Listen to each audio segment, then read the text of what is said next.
திருமதி கோ கண்ணகி அவர்கள் வேளாண்மைத்துறை இணை இயக்குனர் அண்ணன் பாரதி கிருஷ்ணன் அவர்களுக்கு நினைவு பரிசினை புத்தகத்தையும் வழங்கி சிறப்பிக்கிறார்.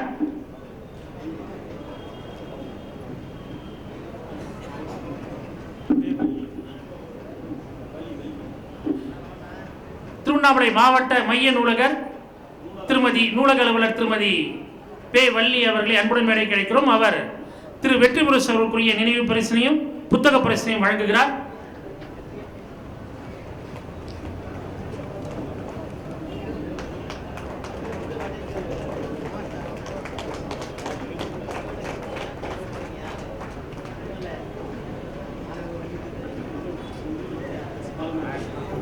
வட்டாட்சியர் பாலமுருகன் ஐயா அவர்கள் நம்முடைய தெய்வநீதி ஐயா அவர்களுக்கான நினைவு பரிசினை வழங்கி சிறப்பு செய்கிறார்கள்.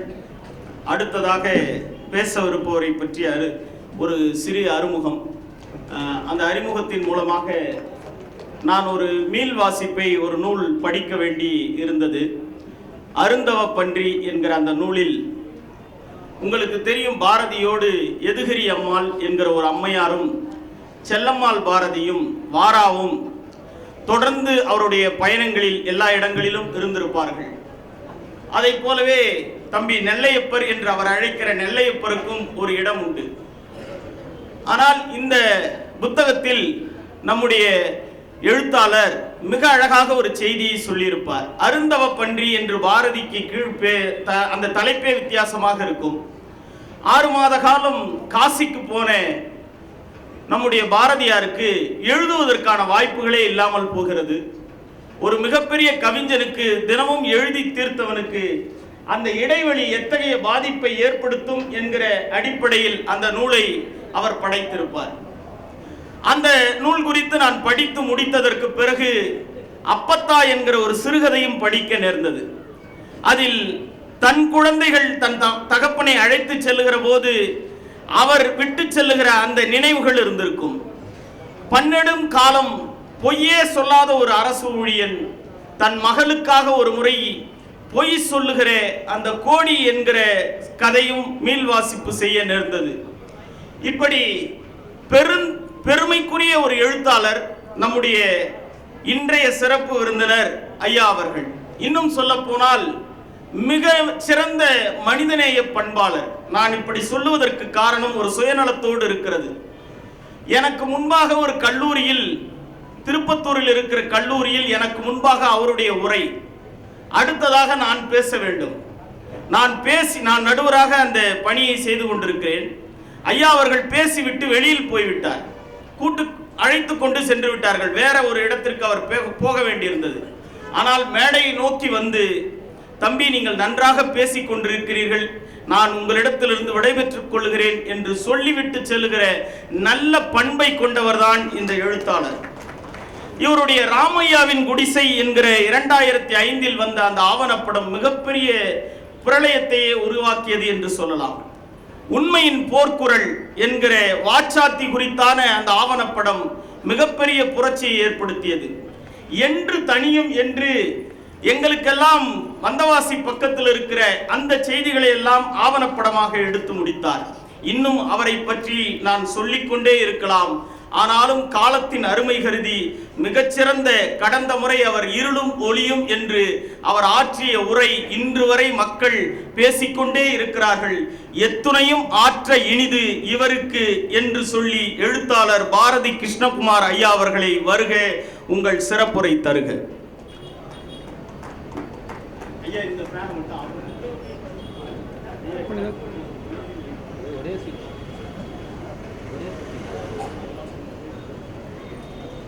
லைட் இது மட்டும் நான் இல்ல ஆஃப் பண்ணு. லைட் ஆஃப் ஃபேன் ரெண்டுமே ஒரே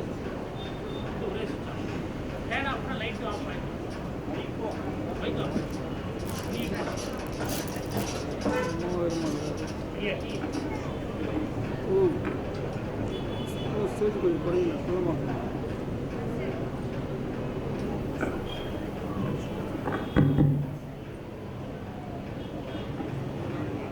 எல்லா உயிரும் இன்பம் எய்துக,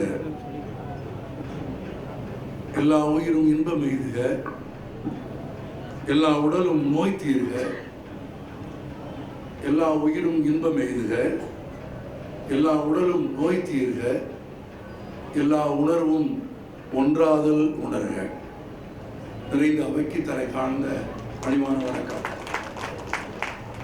வணக்கம் வணக்கம் அப்பா, நன்றி நன்றி. மிக நீண்ட நாட்களுக்கு பிறகு ஒரே சமயத்தில் ஒரு புத்தக திருவிழாவில் ஆழமும் செறிவும் ஆய்வும் மிக்க 2 உரைகளை கேட்கும் நல்வாய்ப்பை பெற்று அவர் பேசிக் கொண்டிருக்கிற போதே நான் அரங்கத்திற்குள் வந்து விட்டேன். ஆனால் முன்வரிசையில் வந்தால் அதனால் அவர் பேச்சு தடைப்படும் என்பதற்காக பின்னாலேயே அமர்ந்து கொண்டேன். அதுதான் நாகரிகமானதும் சரியானதும். வீரமாமுனிவரை பற்றி, கால்டுவெல்லை பற்றி, ஜியு போப்பை பற்றி, தமிழ் மொழிக்கு கிறிஸ்தவம் தந்த மாபெரும் அருட்கொடையை பற்றி மிக அழகாக, உருக்கமாக, இன்னும் சொல்ல போனால் கடைசி வரியில் பேசுகிற போது தன் சொற்களை கண்ணீரில் நனைத்து பேசினார்.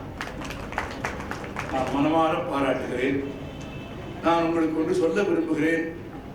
கிறிஸ்தவம் தமிழுக்கு செய்த அருங்கொடைகளில் வீரமாமுனிவரையும் கால்டுவெல்லையும் ஜியு போப்பையும் தாண்டி இன்னொன்று இருக்கிறது.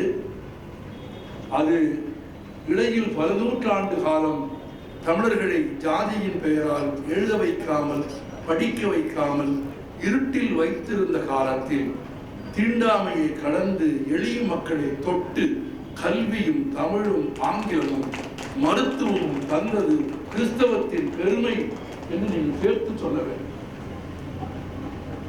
போப்பின் கல்லறையை பற்றி நீங்கள் சொன்னீர்கள். அது பற்றி ஒரு கூடுதல் செய்தியை சொல்லிவிட்டு நான் பிறகு என் உரைக்கு போகிறேன். போப் இறந்து போகும்போது அல்லது இறப்பதற்கு முன்பாக ஒரு தமிழ் மாணவன் இங்கே உறங்குகிறான் என்று என் கல்லறையில் எழுத வேண்டும் என்று விருப்பம் தெரிவித்திருந்தார். ஆனால் லண்டனில் போய் போப்பின் கல்லறையில் பார்த்தால் அப்படி எதுவும் இல்லை என்று நிறைய பேர் எழுதியிருந்தார்கள். ஒருவேளை போப் தமிழில் எழுதி வைத்திருந்திருக்கலாம். புரிந்தவர்களுக்கு புரியும். தமிழும் ஆங்கிலமும் சிறப்பாக படித்த போப் அதை தமிழில் எழுதி வைத்திருந்திருக்கலாம். போப் இறந்தது இங்கிலாந்தில், அதுவும் ஆக்ஸ்போர்டில் பணியாற்றிக் கொண்டிருந்த காலத்தில். ஆக்ஸ்போர்டிலும் அவர் என்ன பணியாற்றிக் கொண்டிருந்தார் என்று கேட்டால் 1908ஆம் ஆண்டு 1908ஆம் ஆண்டும் 7ஆம் ஆண்டும் 7, 8 ஆகிய ஆண்டுகளில் தமிழில் அதுவரை அச்சில் ஏறிய நூல்களின் பட்டியலை அகர வரிசையில் தொகுக்கும் ஆசிரியர் குழுவில் Pope இடம்பெற்றிருந்தார். He was one of the editors of the catalog of printed Tamil books. அந்த புத்தகங்களின் புத்தகம் அல்ல, அது புத்தகங்களை பற்றிய புத்தகம். புரியுதா உங்களுக்கு?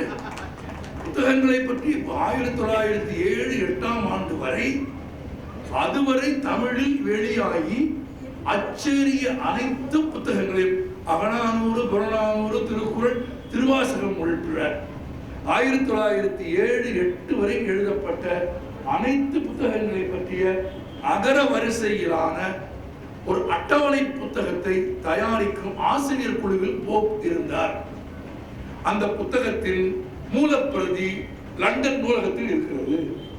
அந்த நூலகத்தின் முதல் பக்கத்தில் ஆசிரியர் குழுவில் 1908ஆம் ஆண்டு பிரதி வரையில் போப்பின் பெயர் இருக்கிறது. 1909ஆம் ஆண்டு வெளியான 3ஆம் பகுதியில் போப்பின் பெயர் இல்லை. ஏனெனில் போப் 1908 பிப்ரவரி 11ஆம் தேதி அன்றைக்கு காலமாகிவிட்டார். அப்படியானால் காலமாகிற வரையில் தமிழ்நாட்டில் இருந்து லண்டனுக்கு போன பிறகும் தமிழுக்கு தொண்டு செய்த பெருமை போப்புக்கு உண்டு. இந்த கல்லறையில் இங்கே ஒரு தமிழ் மாணவன் உறங்குகிறான் என்று போப் எழுதி வைத்தது தமிழிலாக இருந்திருக்க கூடும். எனவே இங்கிலாந்தில் இருந்தவர்களுக்கு அது தெரிந்திருக்க வாய்ப்பில்லை. எனவே அந்த வாசகம் கல்லறையில் இடம்பெறவில்லை. எனவே போப் விரும்பியது போல ஒரு இறுதி வாசகம் கல்லறையில் இடம்பெறவில்லை என்றால் போப்பின் கல்லறையில் என்னதான் எழுதப்பட்டிருக்கிறது என்று பார்க்க வேண்டும் என்று அந்த கல்லறையை பார்க்க போனேன். வெறுமனே கல்லறையை பார்க்கவில்லை. கல்லறைக்கு பக்கத்தில் கால் மடக்கி கீழே உட்கார முடியாத அளவுக்கு ஒரு விபத்தில் பாதிக்கப்பட்டவன் தான் என்று நண்பர் பல்லவனுக்கு தெரியும். ஆமாம்.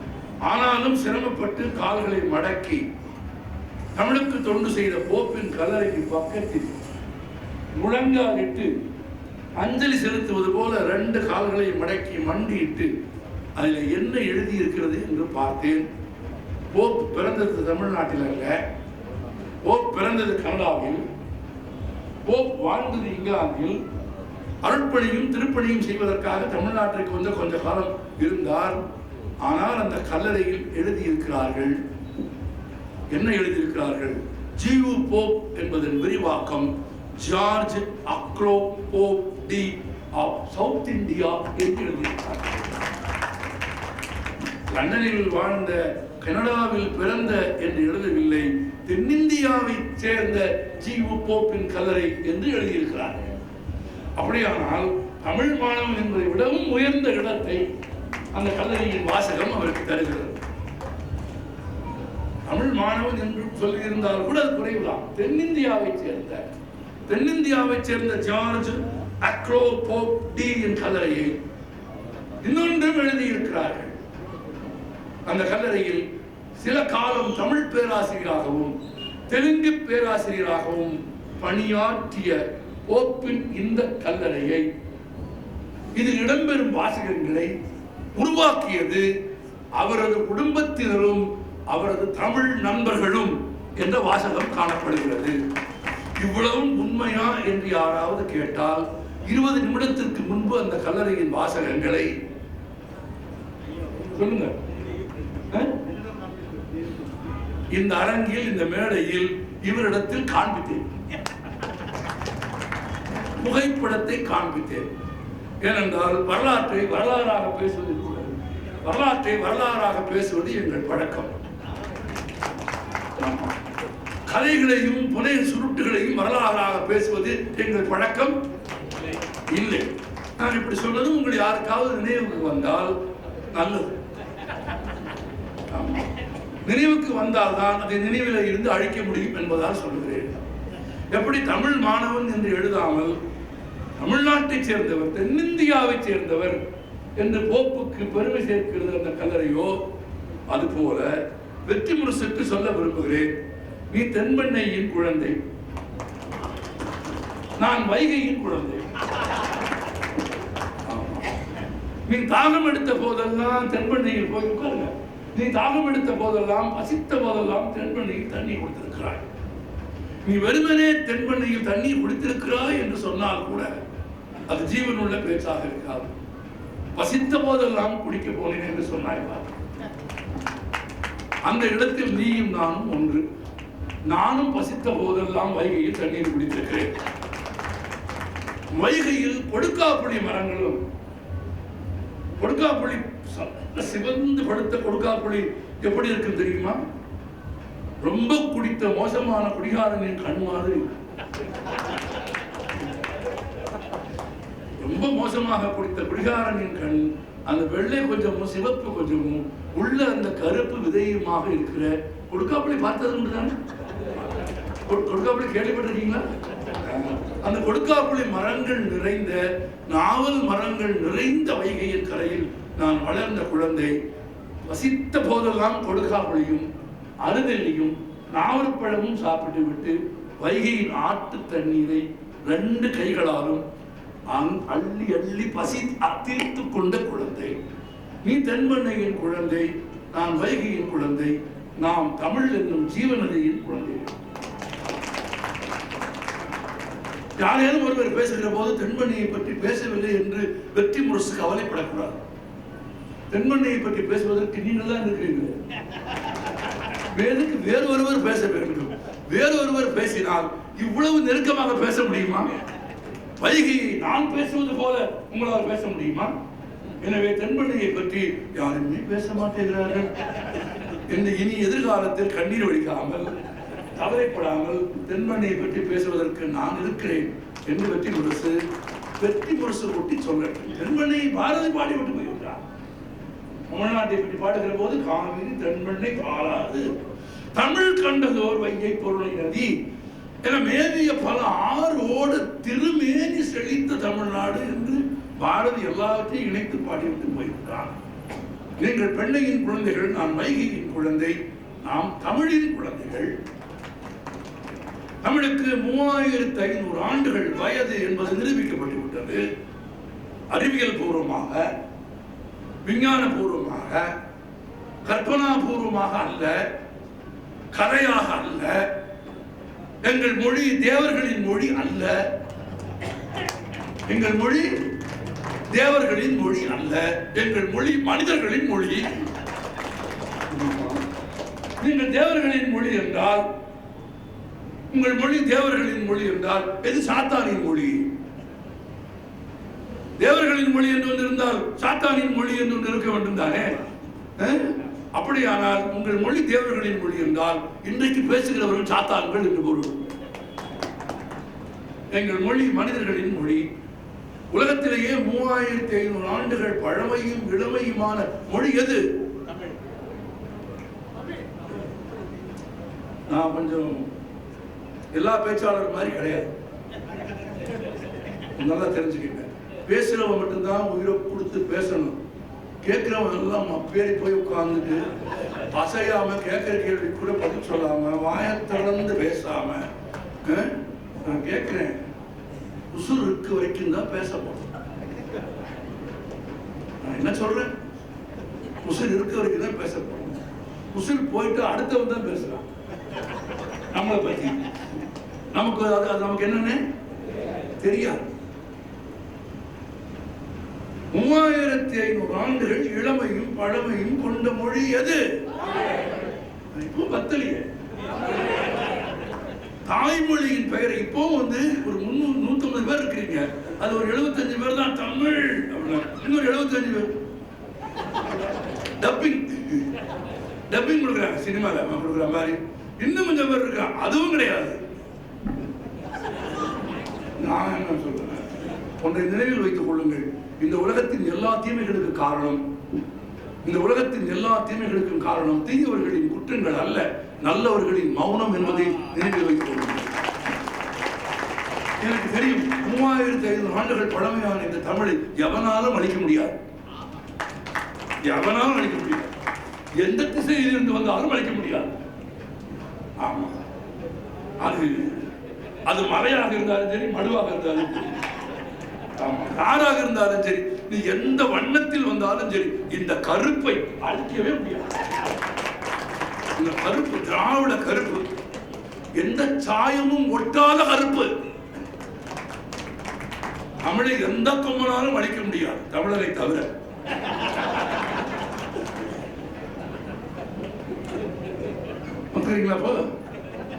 ஒரு A4 சீட்ல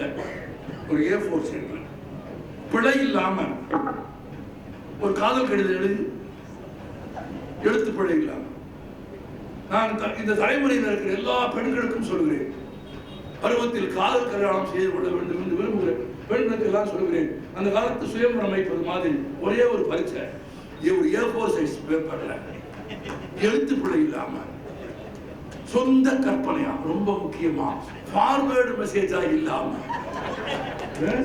எதிரிலிருந்து கற்பனை காப்பி அடிக்காம, சொந்தமா ஒரு காதல் கடிதத்தை பிழை இல்லாம எவன் எழுதுறானோ அவனை காதலி. ஏன்னா அவனை நம்பி குடும்பம் நடத்துறான். சொந்தமா எழுதுறாங்கல்ல, நம்ம சொந்தமா சம்பாதிச்சிருவாங்கல்ல. நம்முடைய மொழியின் பெருமையை, நமது சிறப்பை நாமே உரைக்க சொல்லாவிட்டால் யார் சொல்லுவார்கள்? 3500 ஆண்டுகளான பழமையும் தொன்மையும் கொண்ட இந்த மொழியின் செல்வமும் இலக்கியம் கொண்டவர்களோடு விளையாடும் துணிச்சல் ஒரு கூட்டத்திற்கு எப்படி வருகிறது? எங்கிருந்து வருகிறது? நீ வேறு மொழி படி. உன்னை எப்போதாவது நான் தமிழ் படிக்க சொன்னேனா? உன்னை எப்போதாவது நான் தமிழ் படிக்க சொன்னேனா? எங்கே நீ தமிழ் படிப்பாயோ என்று நான் பதறிக் கொண்டிருக்கிறேன். நீ தமிழ் படிக்கும் போதெல்லாம் தமிழை நாசமாக படிப்பதை பார்த்து என் உயிரும் ஆவியும் எப்படி துடிக்கிறது என்று உனக்கு தெரியுமா? உன்னை நான் தமிழ் படிக்க சொன்னேனா? பிறகு என்ன ஏன் ஹிந்தி படிக்க சொல்கிறாய்? உன்னை சைவ உணவு சாப்பிட வேண்டும் என்று நான் சொன்னேனா? உன்னை சைவ உணவு சாப்பிட வேண்டும் என்று நான் சொன்னேனா? ஆமாவா இல்லையா சொல்லுங்க. இல்லை. பிறகு நான் மாட்டுக்கறி சாப்பிடக்கூடாது என்று நீ ஏன் சொல்லுகிறாய்? நான் மாட்டுக்கறி சாப்பிடுவதை பற்றி மாடே கோவிக்காத மாடு ஒரு ஆட்சேபனையும் சொல்லவில்லை. நான் மாட்டுக்கறி சாப்பிடுவதற்கு மாடு எதிர்ப்பு தெரிவிக்காத போது மேடையில் கட்டவார்த்தை பேசக்கூடாது என்று ஒரு அநாகரிகத்தை தமிழர் ஏற்படுத்தி வைத்திருக்கிறார். கற்றவர்களை பற்றி எப்படி நல்ல வார்த்தை பேசுவது? கற்றவர்களை பற்றி பேசுகிற வார்த்தையெல்லாம் கெட்ட வார்த்தை தானே. தமிழன் கெட்ட வார்த்தை என்றால் உறுப்புகளுக்கு வைத்திருக்கிற பெயரை கெட்ட வார்த்தை என்று நினைத்துக் கொண்டிருக்கிறான். உறுப்புகளுக்கு வைத்திருக்கிற பெயர் எல்லாம் பெயர் சொல். நீ என்ன சாப்பிடக்கூடாது, என்ன சாப்பிட வேண்டும், என்ன படிக்க வேண்டும் நான் சொன்னேன். ஒரு அரசாங்கத்தின் வேலை என்ன? எல்லோருக்கும் உணவு தருவதும் கல்வி தருவதும் தான் ஒரு அரசாங்கத்தின் வேலையை தவிர என்ன சாப்பிட வேண்டும் என்ன படிக்க வேண்டும் என்று சொல்வது அரசாங்கத்தின் வேலை இல்லை. அது எங்கள் வேலை. அதுவும் 3500 ஆண்டுகள் நீண்ட பாரம்பரியம் கொண்டு எழுத்தும் இலக்கணமும் இலக்கியமும் வைத்து உலகத்தில் வேறு யாருக்கும் இல்லாத செல்வம் வைத்திருக்கிற என்னிடத்தில் வந்து ஒரு முறை பாராளுமன்றத்தில் ஒரு எம்பி சொன்னார், நான் அவர் பெயர் சொல்ல விரும்பவில்லை, உங்கள் தமிழை படிப்பது கடினம்.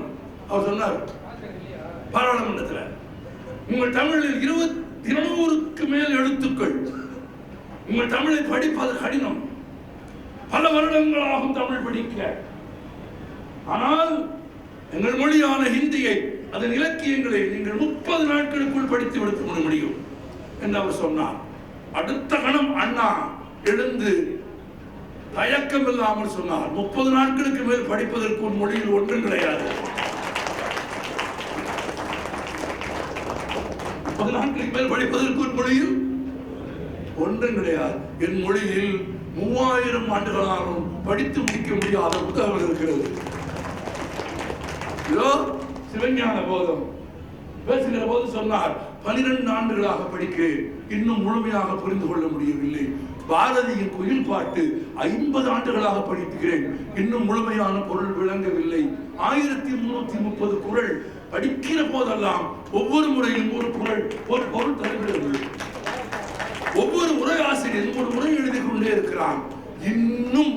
இன்னும் கண்டுபிடிக்க முடியாத என்னதான் இந்த மனிதன் சொல்லுகிறான் என்று புரியாத சிறுகதைகள் மௌனியிடம் இருக்கிறது.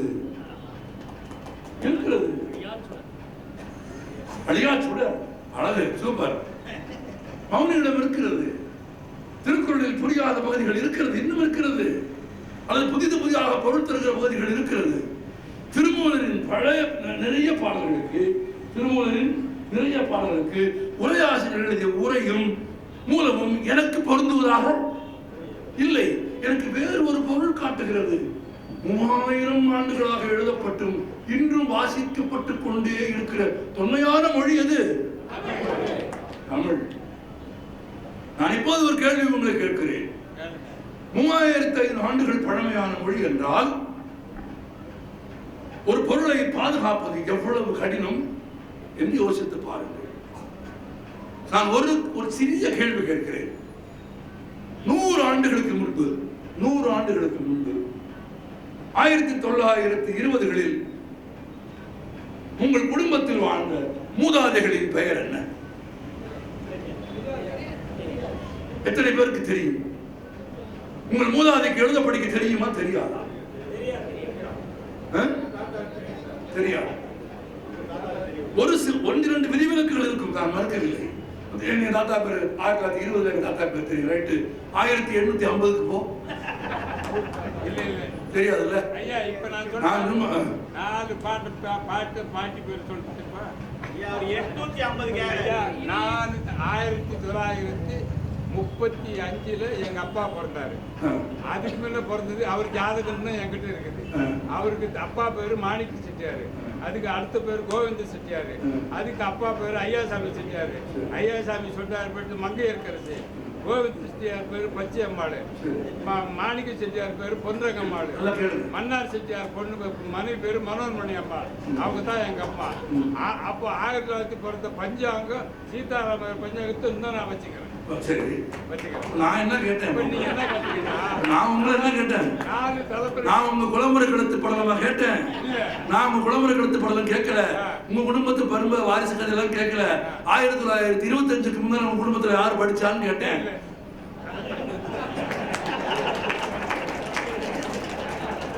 நான் ஒரு வரியில சொன்னது ஐயா நீளமா சொன்னாங்க, ஐயா விளக்கி சொன்னாங்க. இன்னும் சொல்ல போனா இப்படி ஒரு எந்திரிச்சோத்தை சொல்றப்போதான் அது எவ்வளவு உண்மைன்னு கேட்கறவருக்கும் புரியுது. அப்ப 1900க்கு முன்னால 1925க்கு முன்னால இன்னும் கொஞ்சம் பின்னால தள்ளி போனீங்கன்னா உங்க முப்பாட்டம் பேர் உங்களுக்கு தெரியாது. ஆனா விஞ்ஞானம் சொல்லுது உங்க முப்பாட்டம் புத்தி உங்ககிட்ட இருக்கு. உங்க முப்பாட்டம் பல்லு, நகம், தலைமுடி, மூக்கு, கண்ணு, ஜீன்ல பரம்பரையா வழியா வந்துருச்சு விஞ்ஞானம் சொல்லுது. யாருடைய குருதியும் யாருடைய பல்லும் யாருடைய தோற்றமும்